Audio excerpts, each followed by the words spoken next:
This is the story of Noah's Ark. In an age where the earth was filled with corruption and violence, one man stood apart.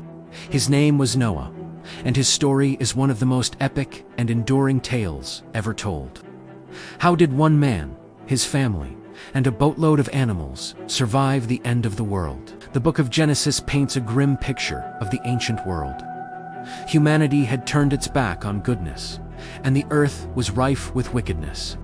The Bible says, God saw the great evil of man and was grieved to his very heart. It was a world spiraling out of control, a creation that had become corrupted. But amidst this darkness, there was a single point of light. Noah, described as a just and perfect man in his generation, Noah walked with God. He found grace in a world that had forgotten it. It was to this man that God spoke, delivering a message that was both terrifying and merciful. The end of all flesh has come before me, God declared. I will destroy them with the earth. A global flood was coming, a judgment to cleanse the world of its pervasive violence. But for Noah and his family, there was a path to salvation. Make yourself an ark of gopher wood, God commanded. The instructions were specific and monumental. The ark was to be a massive 3-story vessel, sealed inside and out with pitch to make it waterproof. It would have a single window and one door. Its dimensions were staggering 300 cubits long, 50 cubits wide, and 30 cubits high. To put that in modern terms, it would be roughly 450 feet long, 75 feet wide, and 45 feet tall, making it one of the largest wooden ships ever conceived. But this ark wasn't just for Noah's family. God's plan for preservation was all-encompassing. Noah was instructed to bring his wife, his 3 sons Shem, Ham, and Japheth, and their wives, into the ark. And then came the truly mind-boggling task. He was to gather 2 of every kind of living creature, a male and a female, from the birds of the air to the beasts of the field, and everything that creeps upon the earth.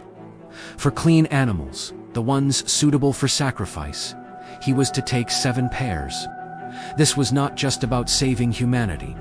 It was about preserving the entire animal kingdom, a blueprint for a new world. Imagine the scene: Noah, a man of faith, beginning this colossal construction project. His neighbors must have mocked him, building a giant boat in the middle of dry land. It would have seemed like absolute madness. Yet the Bible tells us, Noah did everything just as God commanded him. His obedience was absolute, a testament to his unwavering faith in a promise he could not yet see. After years of labor, the ark was finally complete.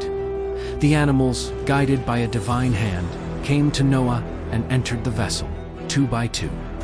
Then Noah and his family went inside, and the Lord himself shut the door behind them. They were sealed in, safe from the world outside. For 7 days, they waited in the silent belly of the ark, and then it began. The fountains of the great deep burst forth, and the floodgates of the heavens were opened.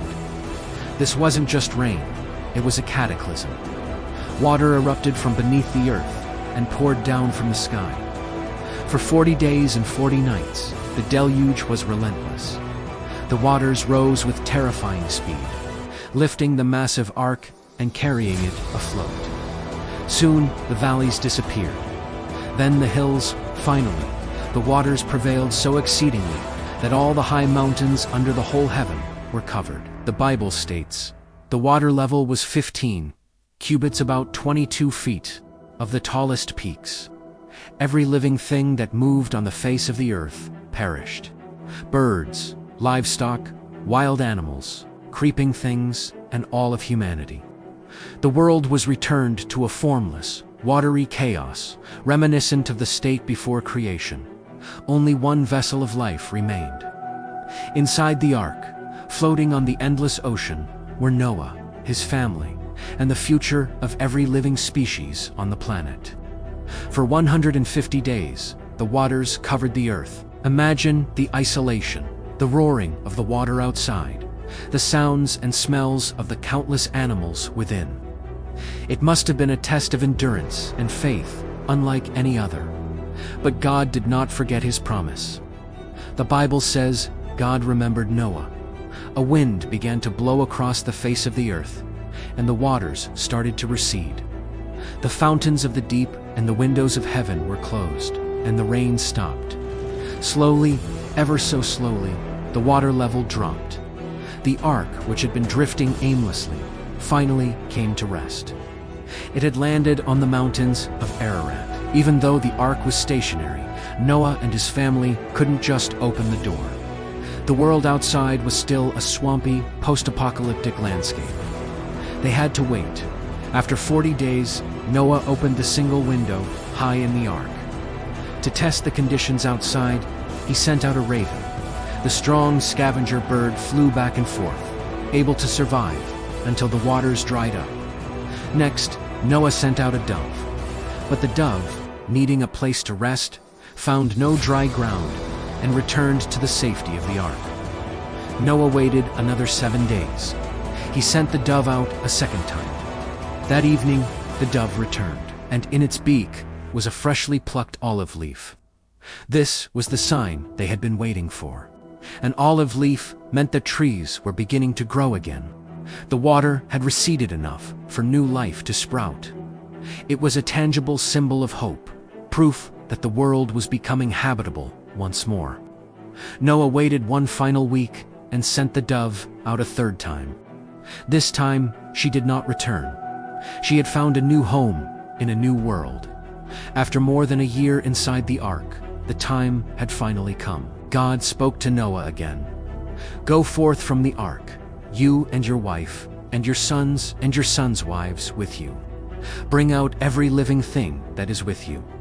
The great door was opened, and for the first time in over a year, Noah and his family stepped out onto dry land. They were greeted by a cleansed, empty, and silent world, ready for a fresh start. Noah's very first act in this new world was one of worship. He built an altar to the Lord.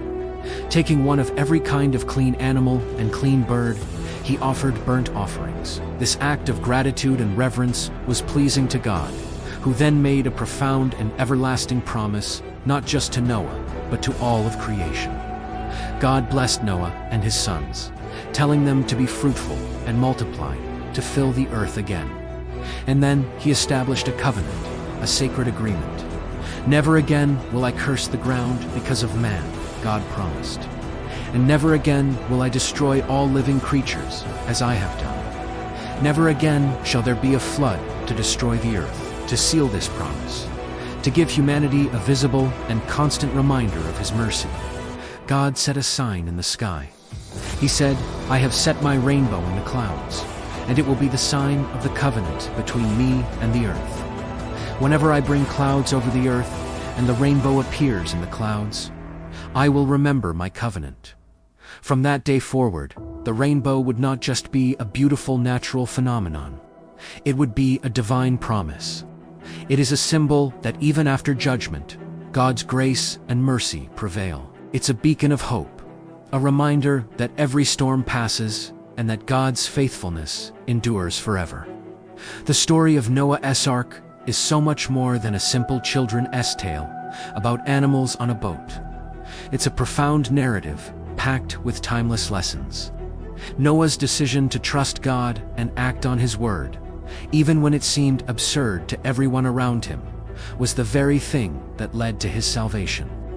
The ark itself stands as a powerful symbol of refuge. In a world drowning in chaos, it was a sanctuary of divine protection.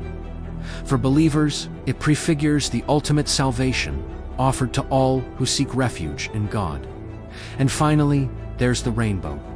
That beautiful arc of color that appears after a storm is a universal symbol of hope and new beginnings. It's God's promise written across the sky, a reminder that his mercy triumphs over judgment and that he is forever faithful. The story of Noah challenges us to consider our own lives. It encourages us to have faith in the face of the impossible, to be obedient even when we don't fully understand, and to hold on to hope, knowing that after every storm, there is the promise of a new day. Thank you so much for watching. If this story resonated with you, please like, subscribe, and share it with others.